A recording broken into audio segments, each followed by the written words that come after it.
បាទសួស្តីបងប្អូនថ្ងៃនេះយើងធ្វើការរៀបស្បែកអង្គយ៉ារបស់ Ami King ជាមួយនឹង X Center តែមួយទេបាទជាដំបូងយើងដាក់ស្បែកឈើយ៉ាងចូលមុនមកតោះមកយើងដាក់ផ្លាតូអានេះគេហៅថាផ្លាតូយើងដាក់ខាងលលងចូលក្នុងខាងអត់មុតដៃយើងស្ទាបកែមវាទៀតមកយើងដាក់ស្បែកឈើនឹងទៀតមក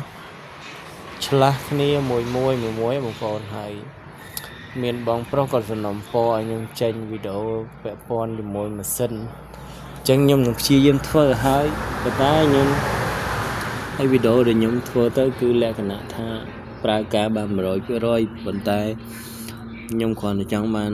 ការតបស្នងវិញគឺជាការចុច like វីដេអូខ្ញុំហើយនឹង subscribe channel ខ្ញុំទេអញ្ចឹងខ្ញុំនឹងបង្រៀនបងប្អូនអរគ្នា free នៅលើ YouTube បងប្អូនកុំភ្លេចហើយបន្តមកយើងដាក់ការ៉ូវានេះយើងអត់ប្រកាន់ខាងណាទេយើងដាក់ចូលឲ្យត្រូវទៅដាក់ឲ្យចំមក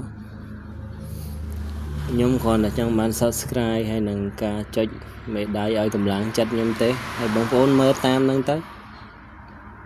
ខ្ញុំដាក់ម្សៅចូលទាំង4ប្រឡោះហ្នឹងហើយយើងមូលខ្ចៅគឺ view ហើយនឹង subscribe ហើយនឹងការចុច like វីដេអូនេះជាកម្លាំងចិត្តឲ្យខ្ញុំមានកម្លាំងធ្វើវីដេអូព្រោះកាលណាដែលធ្វើទៅអ្នកទាំងអស់គ្នាអត់ចុចមេដៃឲ្យខ្ញុំអត់ like វីដេអូខ្ញុំផងហើយអត់មាន view អញ្ចឹងខ្ញុំក៏មានអារម្មណ៍ថាខ្ជិលអញ្ចឹងបើអ្នកទាំងអស់គ្នាព្យាយាមមើលវីដេអូខ្ញុំគឺអ្នកទាំងអស់គ្នាអាចធ្វើម៉ូតូបានដែរហើយប្រភេទអង្គយ៉ា Ami King X Center នេះគឺយើងធ្វើដូចគ្នាទេហើយចប់វីដេអូនេះហើយខ្ញុំនឹងមានវីដេអូរើម៉ាស៊ីន Wave 125ជាមួយដូចគ្នាជាមួយនឹងសង់ត្រៀមគឺវីដេអូហ្នឹងគឺវីដេអូទាំងមូលហើយយើងយកម៉ូទ័របាញ់ណាបងប្អូនឡើយនេះយើងបាញ់ហើយយើងគោះម៉ាសឲ្យត្រង់ជាមួយនឹងដែកហ្នឹងណាយើងបាញ់តែមកដល់ហើយតែយើងរឹតដៃវិញយើងបាញ់តែមកដល់យើងកុំប្រើម៉ូទ័ររហូតយកខូចយើងគោះវាត្រង់មកយើងបាញ់តែមកដល់វាមកពុបមកហើយយើងយកសោរឹតបន្តិចបានព្រោះវាមានម៉ាសវាមានកម្លាំងធាក់វាអាចរបូតខ្ចៅនឹងបានទេយើងចាប់ឲ្យជាប់មកយើងរឹតមកក្រែកមកជាប់ហើយបងប្អូនតែប៉ុណ្្នឹងបើចាំរត់ខ្លាំងពេកឲ្យខូចរបស់គេអស់ឥឡូវយើងធ្វើការដាក់ស្បែកហើយយើងធ្វើការសេរីអង្គយ៉ាបន្តិចអញ្ចឹងវាមានរងទូចមួយហើយជាមួយខ្យល់លេខ10យើងមួលចូលមកហើយយើងធ្វើការសេរីពេលដែលយើងសេរីយើងច្បាច់អង្គយ៉ាផងយើងសេរីឲ្យវាឲ្យត្រូវហើយពេលយើងច្បាច់អង្គយ៉ាទៅអាត្រឡោកនឹងវាវិលដល់ពេលយើងអត់ច្បាច់វាអត់វិលអាហ្នឹងគឺត្រូវណាតែយើងចាប់អង្គយ៉ាទៅអាត្រឡោកនឹងយើងពវិលអត់រួចអាហ្នឹងអង្គយ៉ាដាច់ទេខ្ញុំបញ្ជាក់ឡើងហ្នឹងនេះដល់យើងចាប់អង្គយ៉ាទៅពវិលអញ្ចឹងណាបានយើងតូយើងជីកកើតចឹងបងប្អូនព្យាយាមឡើងហ្នឹងតិចយើងសេរីឲ្យត្រូវហើយយើងស្លាប់ខ្យល់លេខ10ហ្នឹង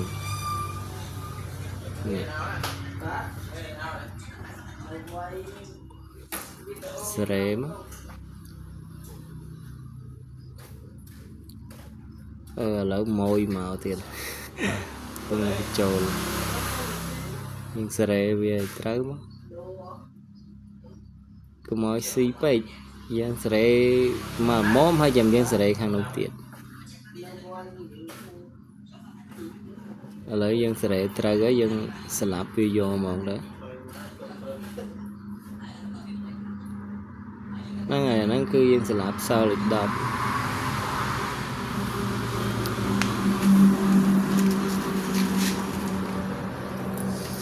ស្លាប់វាជាប់មកកុំឲ្យវាដើរ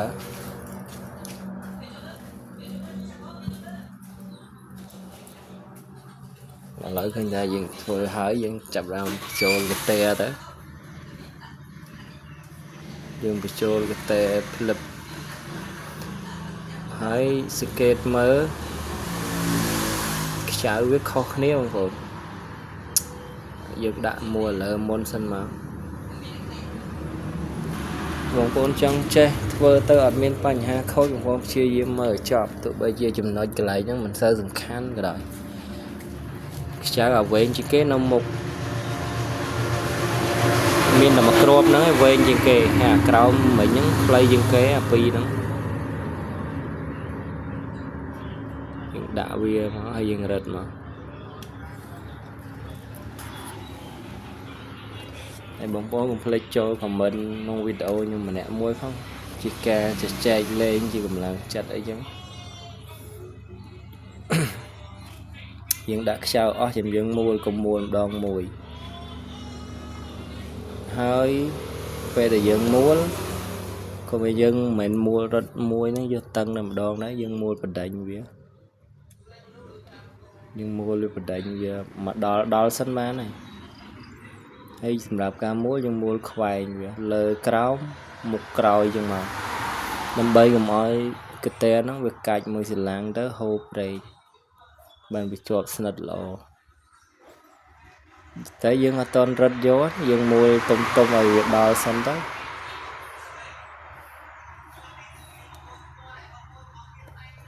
ហើយកុំភ្លេច Subscribe ខ្ញុំម្នាក់មួយផង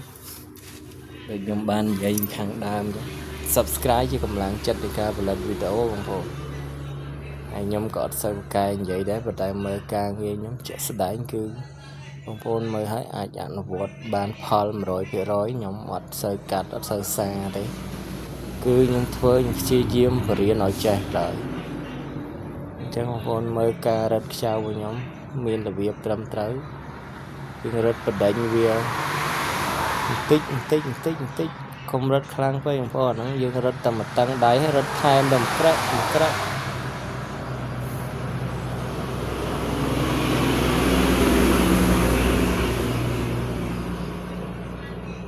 រត់ចឹងមកឲ្យវាស្មើគ្នាស្អាតហើយជួបខ្ញុំនៅវីដេអូក្រោយគឺយើងរើមកកាត់មុខឥឡូវខ្ញុំឲ្យបងប្អូនមើលខាងអង្គយ៉ាសិនវិសាយើងធ្វើទាំងអស់វីដេអូវែងបងប្អូនមើលសារអត់ចេះទេឥឡូវយើងរត់បានជោគជ័យអញ្ចឹងវីដេអូនេះគឺវីដេអូរៀបស្បែកគឺបញ្ចប់ទៅត្រឹមហ្នឹងហើយបងប្អូនអរគ្នាហើយកុំភ្លេចចុច like វីដេអូខ្ញុំម្នាក់មួយហើយយើងជូនទិញទៅស្អាតមកបាយ